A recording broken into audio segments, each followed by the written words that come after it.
Welcome to Penang, Malaysia. Jesse Matthews will take the rest of the introduction. The rest of the introductions. I'm not Jesse Day, but we are Jesse Matthews and Jason Katz-Brown. Day 4 here in Penang, Malaysia. We are going to be featuring Ganesh Asirvatham taking on Mackay on the featured board. We have the first half of the games decided for today. We decided to wait on some results before determining who's on board 1 in the afternoon and so forth. Anyone who saw our previous release of the lineup of games, apologies for that.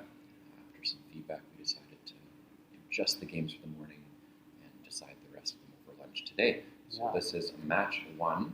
Let's see if we can get the chat loaded up here for anyone watching.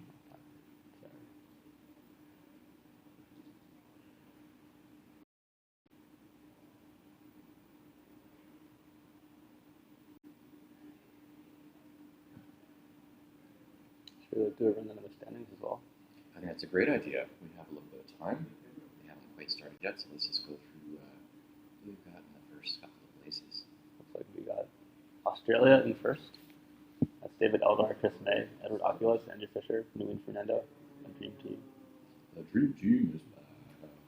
And they have 20 team points. Just like the United States has 20 team points. However, the tiebreaker here is the number of individual wins. There's a whopping 7.5 games of difference between these two. Australia at 88.5 for their individual wins. United States at 81. So that is the determinant between the two for the tiebreak. Thus, Australia is in first. United States team is Conrad Bassett-Bouchard, Dave Wiegand, Evans Clinchy, Jesse Day, and Will Anderson. And then in third and fourth, we have Team Nigeria. They're at 19 wins. Fourth is Rest of the World, also at 19 wins, but again, a huge spread between the two teams as far as the individual wins for the tiebreaker. Nigeria at 84.5 wins, Rest of the World at 78. Yeah, so Nigeria has actually got the second most wins of anyone in the field, but due to 1 team point less, they are in third. So it's still, between these 4 teams in particular, very close. And then a little bit further down, we have Thailand and New Zealand in 5th and 6th respectively with 16 and 15 points respectively. So a little bit of a tough go for them to catch up as far as the team standings go, but still not impossible depending on what happens today. Yeah, big day. Team Rest of the World has Lewis Mackay represented in this game, facing off against Ganesh Asirvatham. Ganesh Asirvatham has racked up incredibly large spreads this tournament. He had one sequence where he was scoring more than 500, like basically the entire day. But he's fallen off a bit at the top table, so we'll see what kind of form he brings this morning. Lewis Mackay has finished. Was his top finish? Third in the World Championships? Second, actually. Second. He played in the NASPA Championship in Perth. That was in 2015. He came out on top. But Lewis Mackay had a fantastic showing there. And third place in that tournament was Esther Perrins, we featured yesterday. So it was a very well-contested event. Yeah, Michael Tang, the organizer of this event, has brought a ridiculous number of the top players, like the vast majority of Scrabble's best in the world, into this event, giving us delightful matchups such as this one. I believe he said it was something like 16 or so of the top 20 WESPA rated players in the world were here for this event. I may have the exact number wrong, but it was a very large percentage of them like that. So that just goes to show how many people want to be here for this very high caliber event. Indeed. Lewis Mackay will go first. He's pulled a blank first. Oh my gosh. Nice start. Oh, but no other. Went downhill from there.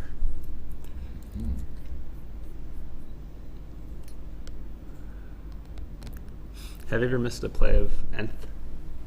Nth? Actually, I can't say that I have. Haven't. That's impressive. Nth, I think it was just, again, because of Literati way back in the day when I played that online. There was never a set pool distribution. That was one thing that made the game very interesting. Oh, really? So tracking was impossible, more or less, because some games you would have 3 S's, another you might have 6 or 7. So it was difficult to determine what to do sometimes based on the bag, since the bag was different every game. Yeah. So if you had a vowel, or pardon me, consonant-heavy rack, you would probably just go for balance because you never know what's actually in the bag. So if there is something like nth, you do want to be able to find it and play it. Yeah, it came up fairly often. Along with the Ossas of the world. Oh, right. Ossa would come down a fair bit as well. Ossa was an important word earlier this tournament. Yes, it was. I feel like he's missed nth. Because nth is a bit better than hand. Kind of a lot better than hand. Yeah, maybe he missed nth. I don't know. Yeah, he must have. He's also much more better for defense. Mm-hmm. Like, he's going to play handy and jangly for a heap of points, and after nth, you would have had much less attractive options. Mm-hmm. Natalie Zolti actually did suggest playing nth to be difficult. And it's not just being difficult, as mentioned, of course.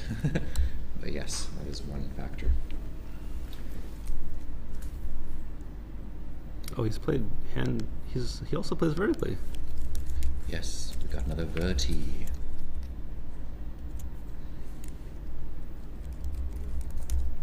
Natalie supposes that Lewis wants the board open. It's possible. Brad Whitmarsh mentions that C's would accumulate on your rack in literati. Yes, C actually was one of those ones that would often show up in the bag more than twice. In fact, there's words, coccyc or cockic, I can't remember how to actually pronounce it, but C-O-C-C-I-C actually was played a number of times. Really? Cockeye, C-O-C-C-I, actually came up every couple of games, honestly, because there was so often 3 or more C's in a game. Oh. Yes, that is quite correct, Brad. There was some really weird tile distributions. Looks like Lewis Mackay has one bingo available. Who can find it? Ooh, that's a nice one. I like it. It looks like he has found it. Yeah, Lewis has Twin excellent born. word knowledge. I'm not surprised to see that come up pretty quickly. Yeah, great work.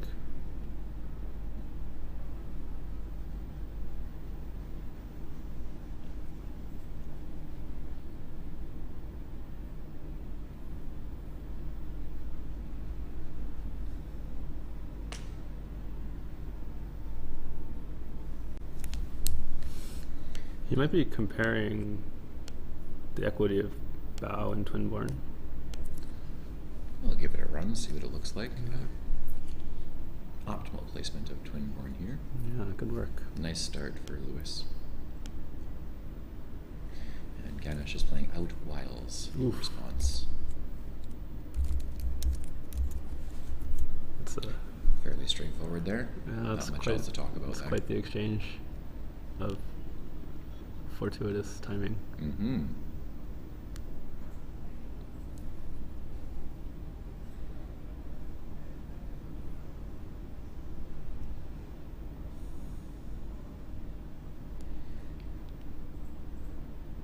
Craig mentions he remembers one of the strange things with literati is you get these games where both players had 7 consonants and the game used to favor whoever played them off rather than exchanging all 7. Yeah, part of that was because when you would make an exchange in literati for whatever reason, it would include the tiles you were changing in the pool as the possible ones you could pick back up. Oh. So changing near the end when you had so few letters, it wasn't ideal. So indeed, playing through some of the crappy racks was preferable.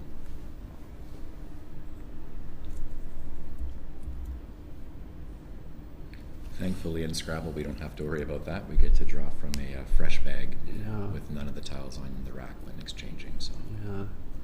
I remember we saw earlier, I think Adam Logan's opponent exchanged, and then like even before Adam made his turn, he shook up the tile bag to make sure he didn't get the EUU that was exchanged. Yeah, he vigorously shook that bag.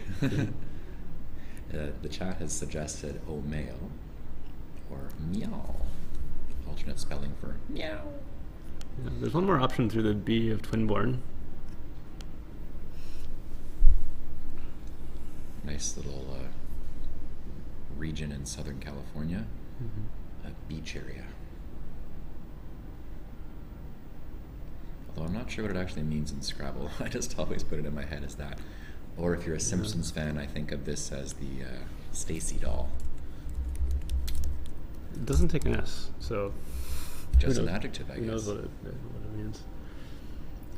There's two places he could play all mail. He could also play all mail to the L of jangly, which is quite cute, and at least it leaves a consonant.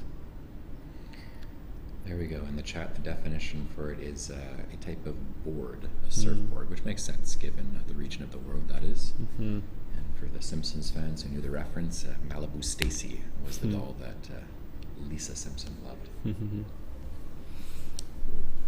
And in Crackle prefers Malibu, and then all mail to the L of jangly.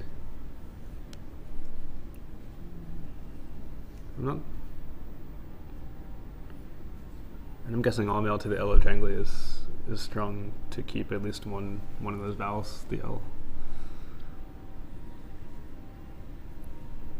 And Malibu is strong just because it scores more than any other play, 33.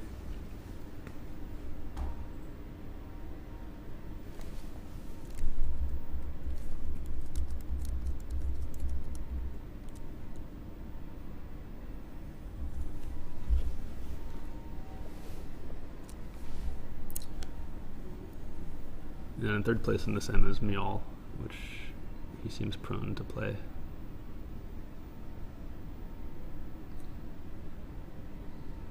Here comes Mial.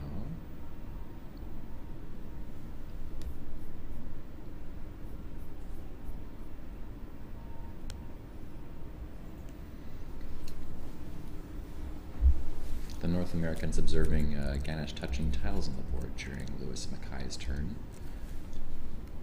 Yeah, definitely for us in North America, that would be a huge no-no.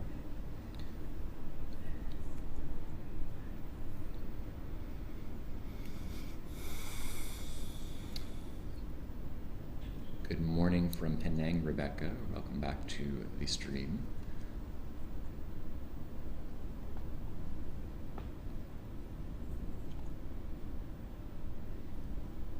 Lewis has drawn into a number of vowels after that last play. I think that's one of the downsides to playing Mial versus, say, Omail or Malibu would have the same issue. You're playing the exact same 5 tiles, but at least scoring a bit more. Ganesh has a disconnected 9 available. A word that is absurd in how it looks. And then he has one 59 fairly point. Dangerous placement, yes. Yeah, the chat found Ranjira. I think that's probably a bad play, right? I think Ranjira is a bit too bold at this point. And then can anybody find a bingo through the N and the H with a blank S? I can just hear the Zizabas opening furiously as they go to check.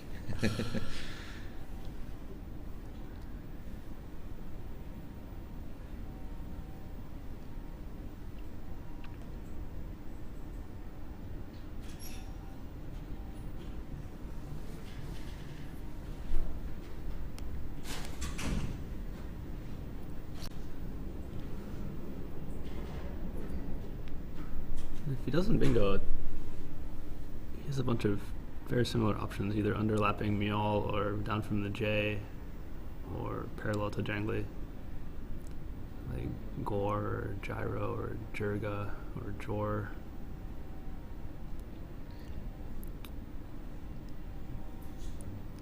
Chat has acknowledged Garnishor. Yep, that would be that'd be a nice little fit there. Is a garnisher? What is a garnisher? Perhaps someone who puts a garnish on top of a dish before serving it. I don't know. Or like somebody who like garnishes profits. That could be it as well. There's so many weird OR or ER words. Look at that. One who or that which garnishes. Ganesh the garnisher.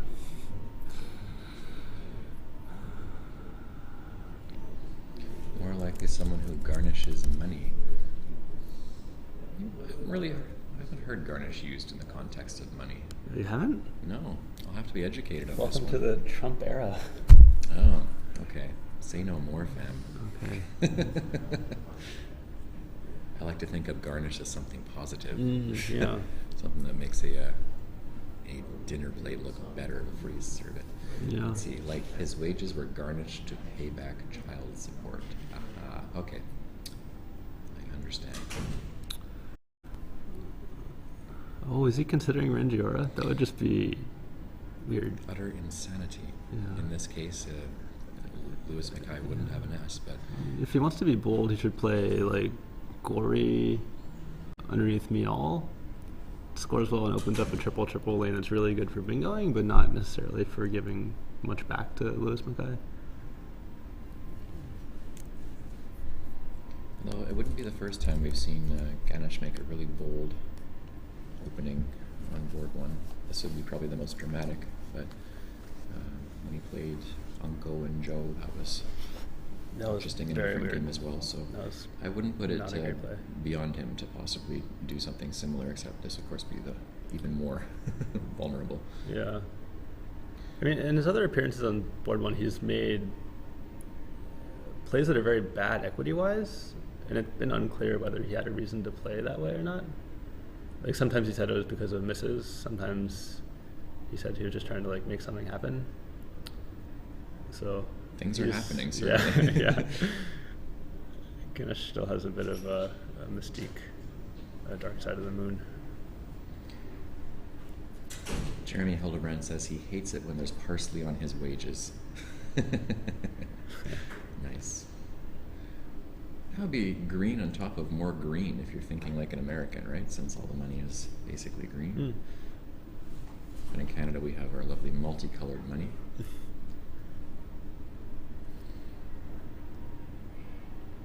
My favorite OR words are the ones that end in EOR. The best of which is embraceor. Like take embrace and then add OR. Huh. That's a ridiculous word. That is unusual. Lithometeor is cool. I didn't know that one. Yes.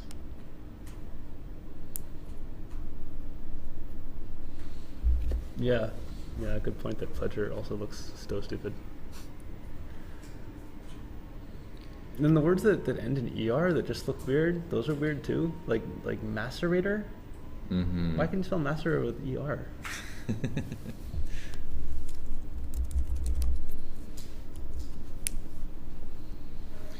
Budak says, I might have missed this, but anything through BA or ON. Actually, neither of those, but through NH, yes, there is in disconnected 9. Garnisher, as I mentioned a little bit earlier.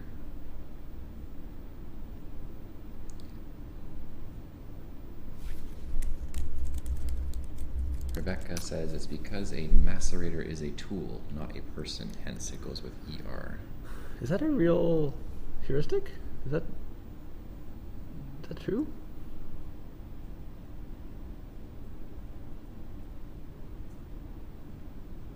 Huh, interesting. Maybe. Good point. Rebecca says it doesn't always work. Yes, because English is full of exceptions. But indeed, as you've said, it is a good starting point. I think with pledgeor, I do agree it looks stupid.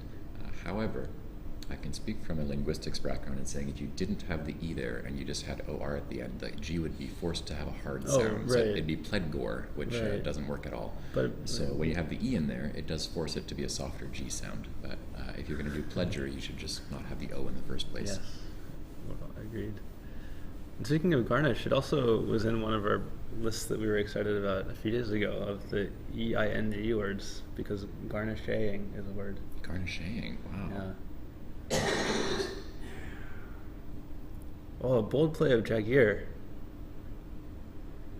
What I'm not sure about that, because like he already has an R. Not very many words can really chip. I guess he's going just for a straight points with that, because the R spot's not so useful for him.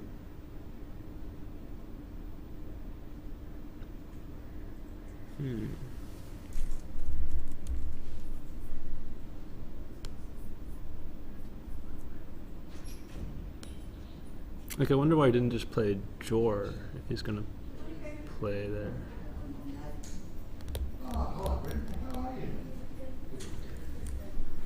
We do know that Ganesh plays for high-scoring games, so this would be consistent with that line of thought to create an open board where you could score. Yeah. And he's got Motor Eye Blank on his rack for his next turn to work with. Meanwhile, Lewis still has to work with all these vowels, and yeah, Aura I think is fairly standard. Take out the triple thread, score a little bit. Block Trimotor.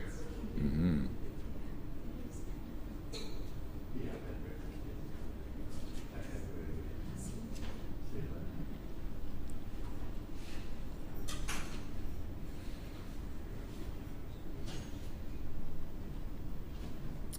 Looks like Lewis probably should just play Aura. He can also play Awa at UA alongside Jagir. Those score the same. He just played Aura.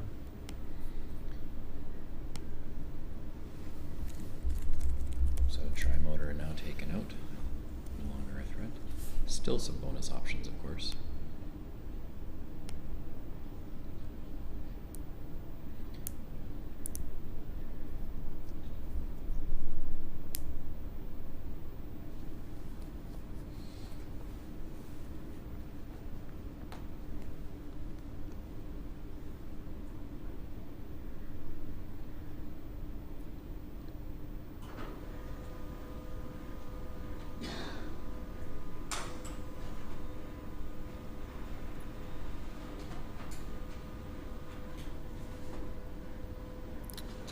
So Ganesh already leads by 12.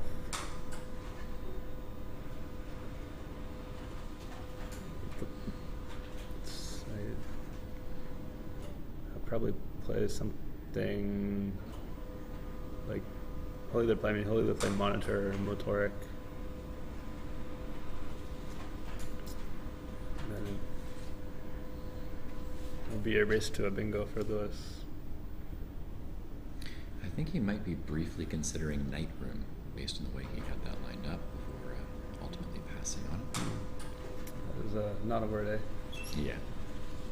I'm just guessing that was based on how he lined his rack up. Maybe he was thinking about it.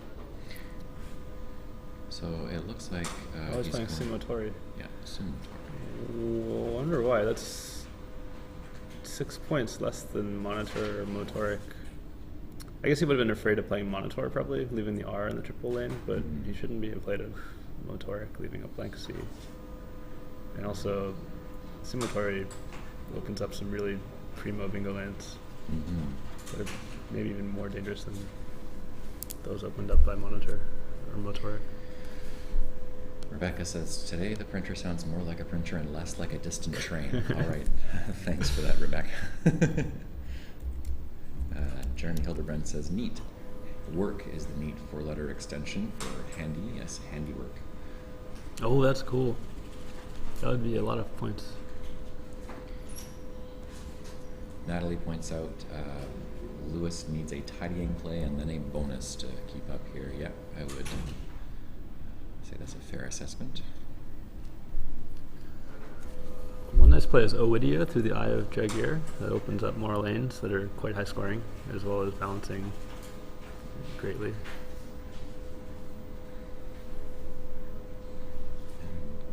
Ganesh has a completely random rack after that, so if you're going to do something like Owidia to open up a bottom line, now's not a bad time.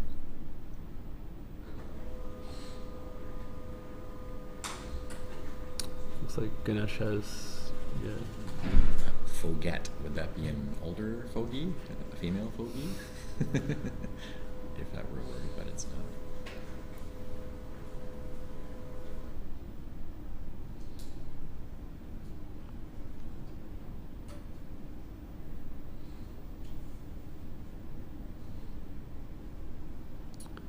Where do you think he's looking at playing Iodate?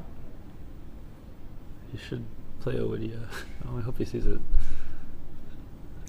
Iodate starting with the O, the second O in Sumotori, I think, as a parallel play on the left. I'm assuming that's where he's looking.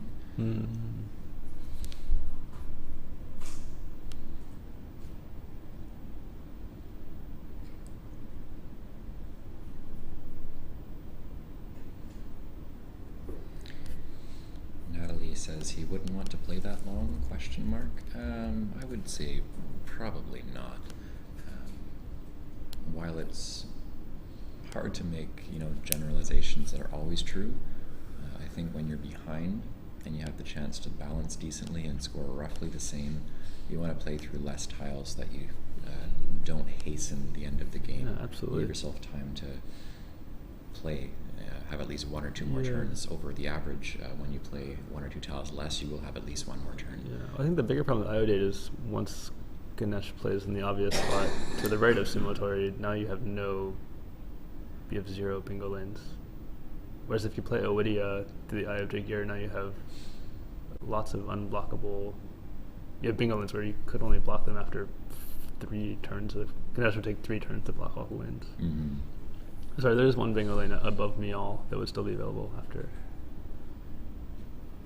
the IO-Date exchange, but that bingo lane doesn't score anything and it gives away tons of counterplay, which wouldn't really be helpful. So it wouldn't really be helpful for coming back as much as some new lanes would. Glucoside suggests a do next to handy. It's an option, certainly. I'm not so much a fan of it. Another thing is to be aware of is we have another game where there's just 1 billion E's left. Mm-hmm. There's currently 10 E's unseen to Lewis out of 50 in the bag. We know that Ganesh is holding 2 of them, so that still leaves a whopping 8 to draw, and Lewis has already got one of those in his rack. He's played Aroid.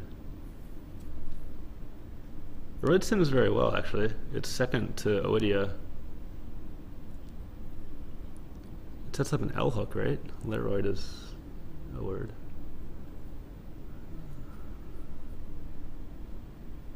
But Owidia wins the sim handily.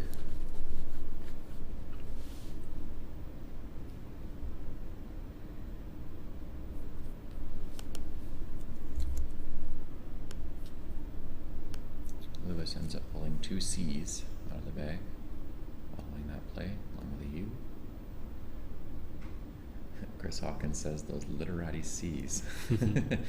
Yeah, that's a draw I'm not so used to seeing in Scrabble that often. 2 at the same time, but in literati, yeah, that definitely happened all the time. I guess he's hoping that cactus would be a verb. Cactused, or an adjective pertaining to a cactus.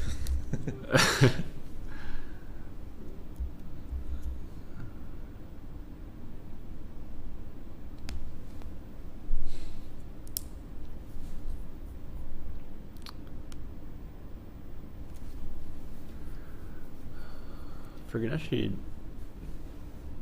wonder what everyone is thinking. Yeah, I'm not sure quite yet.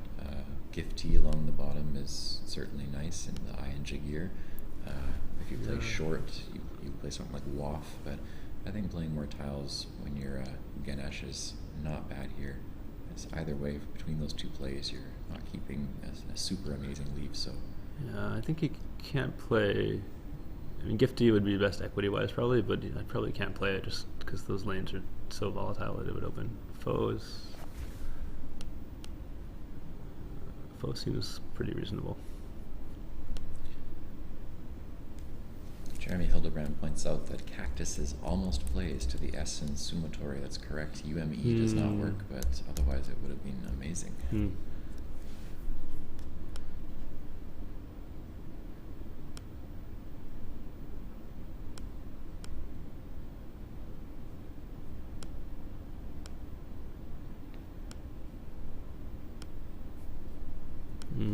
This was a tough position for Lewis.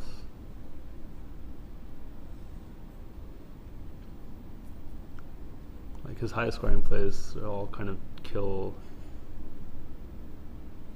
the top bingo line. The highest scoring play looks to be Kusek, making Sis and Eam. That's 37. But after that, he only has really 8-letter bingo lines, plus Leroyd. He only has one like really great bingo line that scores a lot and doesn't give counterplay to the D. But the good thing is there's a lot of E's left, which makes a lot of E's left, just lots of N's and R's and S's and T's, so he has some chances still. Natalie mentions it's a frustrating rack, that you won't want to break it up too much. That's kind of the conundrum with the rack here, because if you do score a lot, you're not leaving something super good. QSEC, I think it simulates best because of all the E's left in the bag. When you're leaving AT, there's, and of course, besides that, is a very high score. The issue with the other plays where you just fish off CU in some form is they just don't score nearly as much as your best plays. So you figure out, okay, do I fish and sacrifice points? Do I play and break up my rack? The other factor to consider as well is C's are by nature very blocky tiles. So you have to be cognizant of what you were doing to ruin your own board where you're trying to make a comeback. So something like QSEC, well, it scores a lot, you are destroying the top portion of the board. Another option up there is ACT, A-C-T to the blank S, which does open up the triple lane. With the S that you have, that's among other letters? Yeah, what other letters would go there? Like, I mean, a lot of letters go there, right? So the D, the F, the G. So most of the vowels that are left go on top of the aim. So it would not really serve its purpose of opening up a lane, because it would give Ganesh a big score, likely, while blocking that. But it's not, I don't know. But it scores well and leaves reasonable tiles. Yeah, you're looking at choosing the best of some not very appealing options. Yeah, and to go along with Jesse was saying, like, fishing here, you'd be down by 130, 140 next turn, and at that point you have so few winning chances because you need to bingo twice. So really you need to both score or bingo every turn. There's no time for a fish. Yeah, and that's kind of where I'm leaning at the end here, is about to choose between the two. I would reluctantly choose to break up my rack and score and try to limit the ways that I'm damaging the board. So QSEC, well, that's nice. I'd probably go against it at the end of the day. Although, not sure what else to do there really, besides something like this, even though it gives a lot back. Aces instead of acts, interestingly enough. And I think aces is just because of all the E's in the bag, so... Yeah, it's good that he's aware of that. I don't think he should use the E, because the best bingo lane is with the D. But it is nice that he's clearly taking a cue from what's left in the bag with 9 E's, 8 E's unseen. And let's see what he draws. Oh, wow. He doesn't get any of the E's. He's drawn 2 of these in F. That's brutal. Pull. Holy cow. He drew FVV. Yeah, that is rough.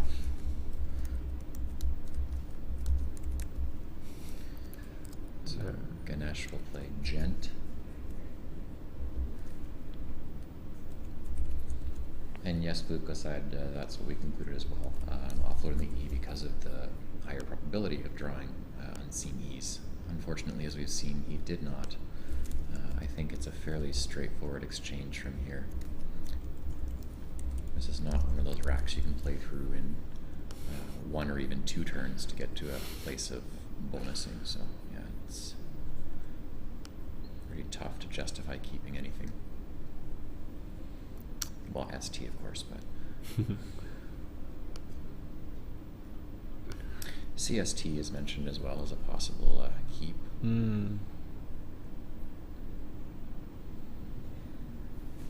I do agree that C normally works pretty well with the other two. I need to look at this board a little bit longer, see if it would be good positionally, because I'm just thinking about the C being something that blocks. And by nature, when you're behind, you don't want to play a letter that's going to block up your board.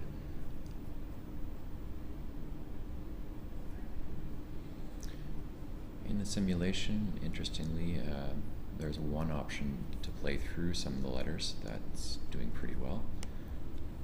Still not sure I would go with it, but certainly worth considering. Yeah, option, as you see now, is VIFs through the IF. Probably a very bad play.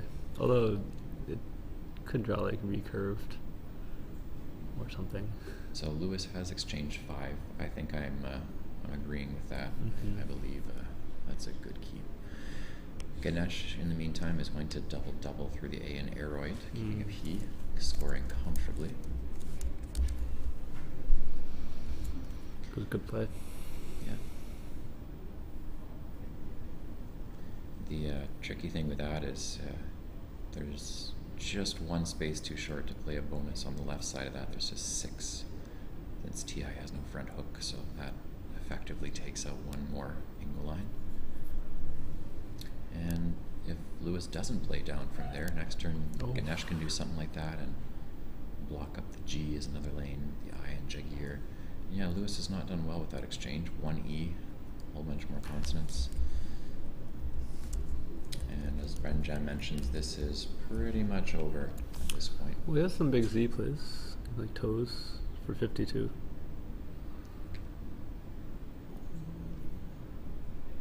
Yeah, at this point, after exchanging any option you have where you can score some points, you just got to take it.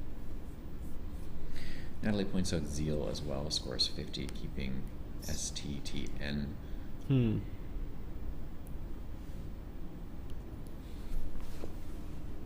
Thing with Zeal is it does put the Z in the triple word score lane on the left side to allow some scoring opportunities back. I'd want to take a good look at the pool before doing that to see what I could draw into. Keep in mind both the blanks are gone, so you're going to need to have enough vowels on your own ear. Likely an I-Z-E word. Enough E's, 3 I's. I mean, he's not out of it because there's a Q unseen. Ganesh already, as Ganesh's rack indicates, there's lots of clunky letters that he could get stuck with. So if he can score 50 with a Z and then bingo and not pick up the Q, some things could happen. Where My Shrimps says, you're down so much though, you might as well open that up, right? I mean, I think it depends in part on a few factors. One is the pool. Yes, you're right, score is a factor in making a decision like that, but pool is a factor. What your opponent's just played is a factor, so you can try and put them in a range of what they're holding. Yeah, I like Seal a lot. Like, closing that eye off with toes is another downside. The thing with toes, though, as well, is you do set up potential X play if you can draw into it. Of course, your opponent might have it as well, and also might have letters like an H and be able to play down to score well. Ganesh does have some of those high-scoring tiles.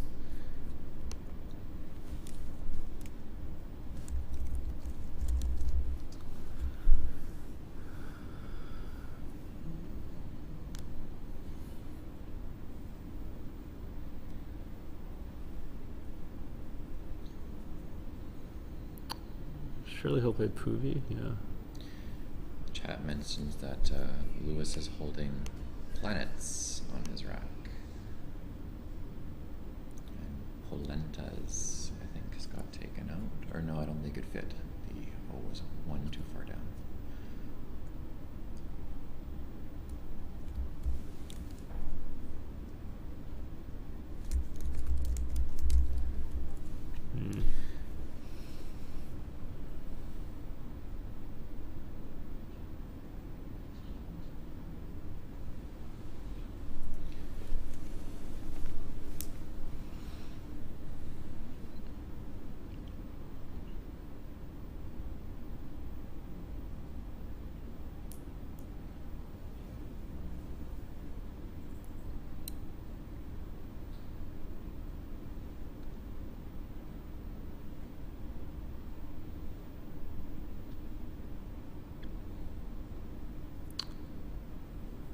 Looks like Ganesh will keep scoring to, yeah. Holding an X now as well. Doesn't have an I or a U, just slightly off of Zebek. I think both of these are gone though. Yeah, he'll be able to score Fax under Jangly. No. Yeah, that'll do.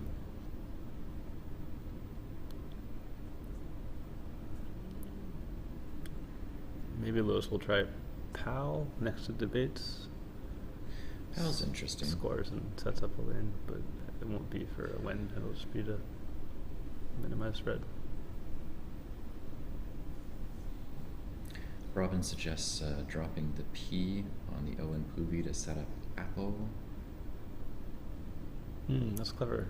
Good spot. Yeah. There is a U left in the bag, but yeah, at this point when you're down by the amount that you are, can't really be worried about that.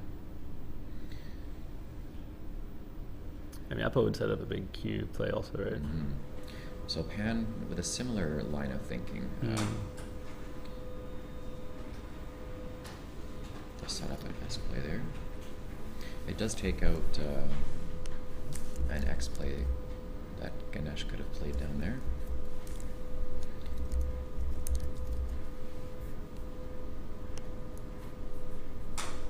That's handy.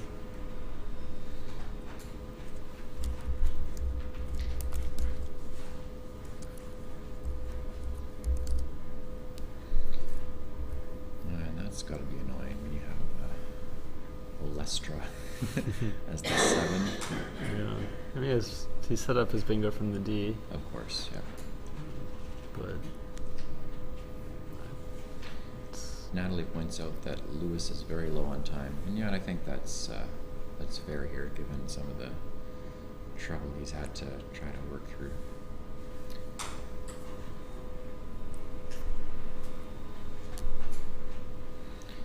And if you're Ganesh here, you're going to check to see if there's any 2-turn sequence that could magically bring Lewis back, and that would of course involve a bonus, usually with the setup or with the D in Aeroid, and you got to figure out, well, if you do one of those, what do you have next turn that brings you back? Ganesh holding the X is not going to be worried about a huge play with that on a future turn, but there is still the Q.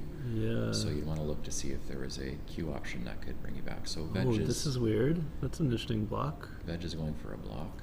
That's great for For Lewis, it's Yeah. great news because it turns out he couldn't have used that spot and D-Labors is coming down. Now if Ganesh draws a Q and never gets an I, That there's would only change the end game. one QI spot anyway with Gi. So here comes D-Labors. Oh, and Ganesh just drew an R. Ganesh does not have the Q. Can Lewis draw the Q and the U and get something big? It's probably best if he draws the U and avoids the Q. This is going to be a interesting little play.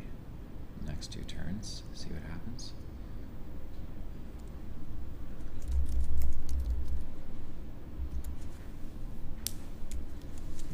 So we were talking before about people needing to do fake setups more often. This is an unintentional fake setup.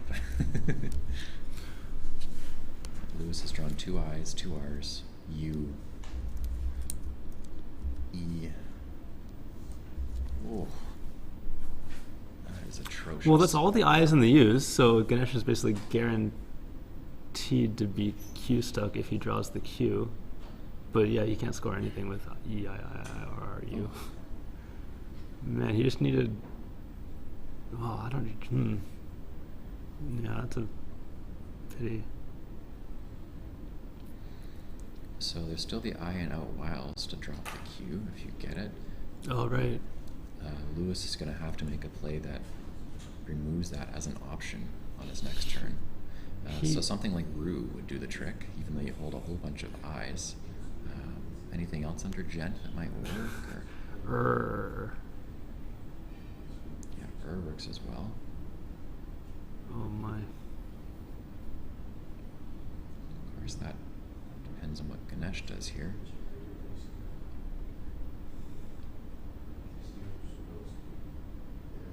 I mean, if you can score enough, you can outrun it, even getting Q Yeah, stuck. So like- you're going to be looking to get a huge score here and make it a non-factor in an Yeah. ideal world.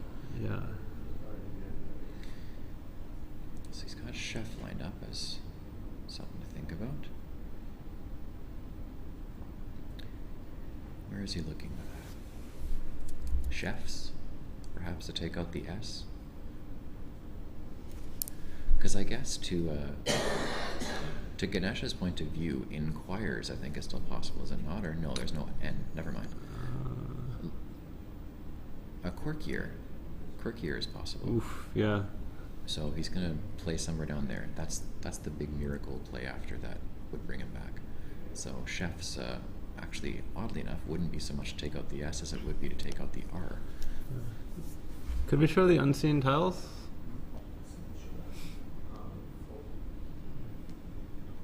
Cool. Yeah, it's a pretty crazy pool. And notice that Lewis has all the I's and the U and the R's. Mm-hmm.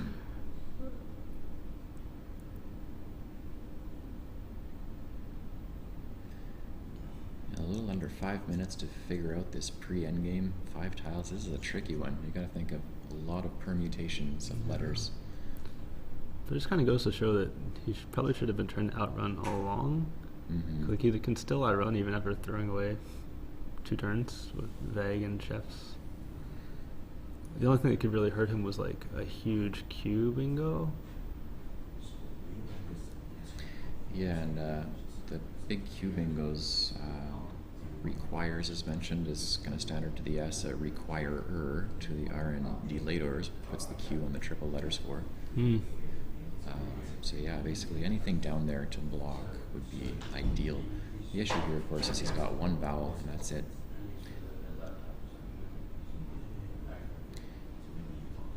So I look down there, he's got the only H, something like share. That takes up both the R and the S. It doesn't empty the bag.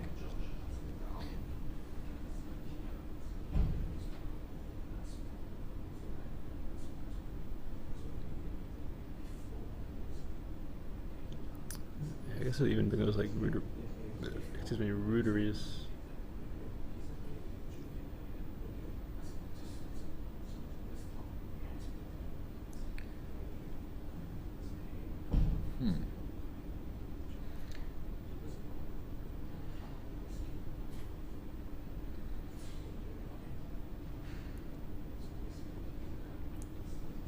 So there's 5 in the bag. Chefs would leave 1 in the bag.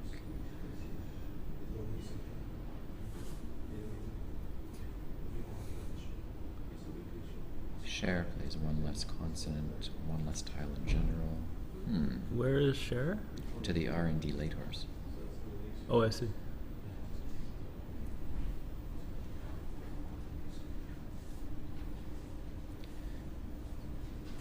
Guess if you're thinking about getting Q stuck, Chefs does play 1 more letter, but it gets rid of 1 more consonant as well for the trade-off there.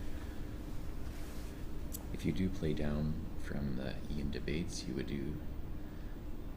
need to do something that was 5 letters long, so ideal. Chefs, at the end of the day, it takes out both of the imminent threats. Mm-hmm. And the trade-off with having 1 more tile to draw is you do get rid of 1 more of the clunky letters, so if you are Q stuck, then that's 1 less high counting tile to have scored against you. Mm-hmm. Ganesh has pulled the Q. He's got QX on his rack. And Lewis has only got about 3 minutes to figure out this end game. And oh, he also drew ES. yes. Which will be helpful to score on a board when likely he'll want a 1 tile or 2 tile to try and maximize his score as he's stuck. And S is very helpful to do that. God, this is going to be a tense endgame, yeah. And not enough time for either of them to figure it out ideally. Yeah, he didn't even need to draw those eyes. There you go, beautiful. Lewis has taken out the last spot. So that's going to be a Q stick for Ganesh, assuming the endgame is played optimally or optimally enough.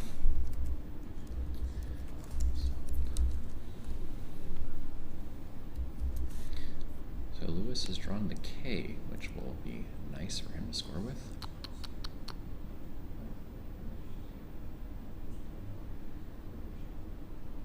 But he has not very little. Well, he's got Reiki, I believe, but if you played that alongside the E in debates, he'd be giving away 2 spots to play the Q, so that would be where you'd want to go out after playing off an eye elsewhere.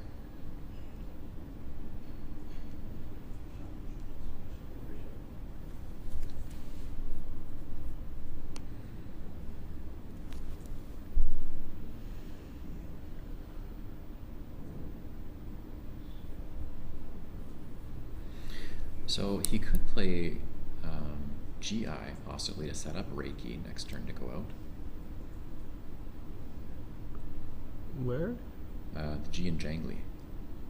Well, he probably wants to slow. Yeah, slow play would be good. He has Kef for 30-ish. Yeah, Kef is a nice enough play. He'll end up losing by a lot, no matter what, I guess.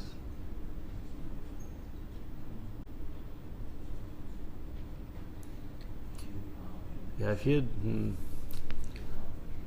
Because the thing with playing GI, like you said, the math probably would make it not work, is you're not able to block both the spots for Reiki after that. But Kef certainly scores a lot, so it's hard to argue with that when you have so little time.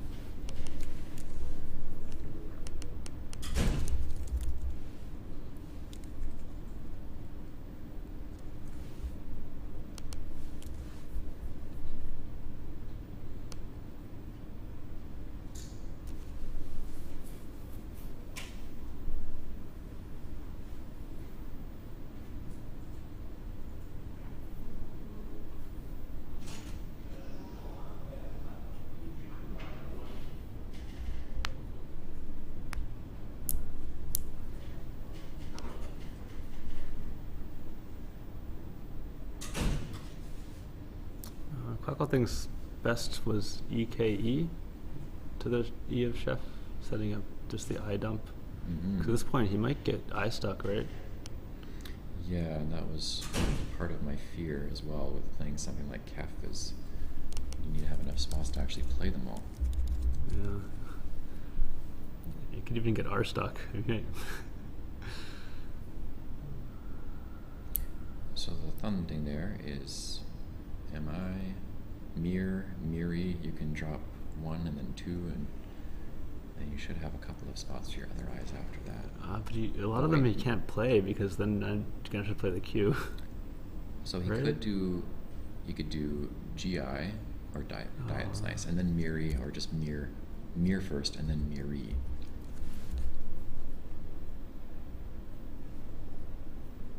What else is there? Oh yeah, I'll get there. That's good.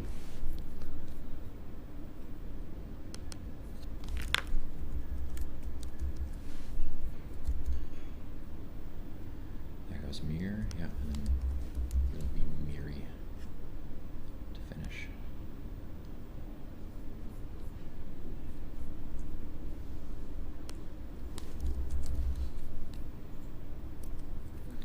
Yeah, so a bit of a tough go for Lewis.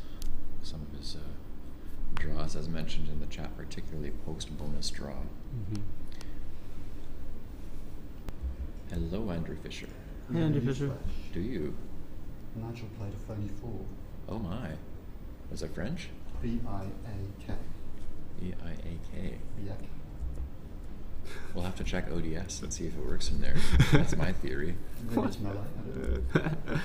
Interesting. Well, Thank you for bite that means tidbit. good in Malay. Wow. For those who didn't hear, I think that was loud enough, but yeah, B-I-A-K. Nigel played a phony 4. Another newsflash. Another news flash from Andrew Fisher. What's going on? Evans Clinchey just defeated Ricky 555 to 550, Wow. Whoa. involving frijoles as a 9-timer. Frijoles is a 9-timer. Amazing. Great Amazing. update. Blank F. Roving reporter Andrew Fisher Andrew doing Fisher. some amazing work for us. Yeah. Yes, 555 to 550 in favor of Evans over Ricky. What a game. What a That's game. an 1,100 point game. Wow. And Ricky Permono. Mhm. Pernomo. know your beans, frijoles. We have Ganesh in studio, but he's staying on that side of the camera. Oh, cheeky. Hey? You had a disconnected 9. What was it? Through the... Here, you can come try to find it. It's very tough. Jeez. Where was it? was playing Ranjiola. Yeah. Well, We you didn't like threw it. the N and the H with a blank S. Sorry, when where again? Through the N and the H with a blank S. Oh God indeed. What's the blank? S.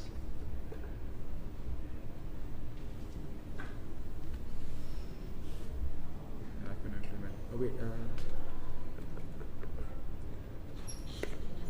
Ganesh. Yeah. What a word. Is the roving reporter bringing more news to That's us? more about that amazing game.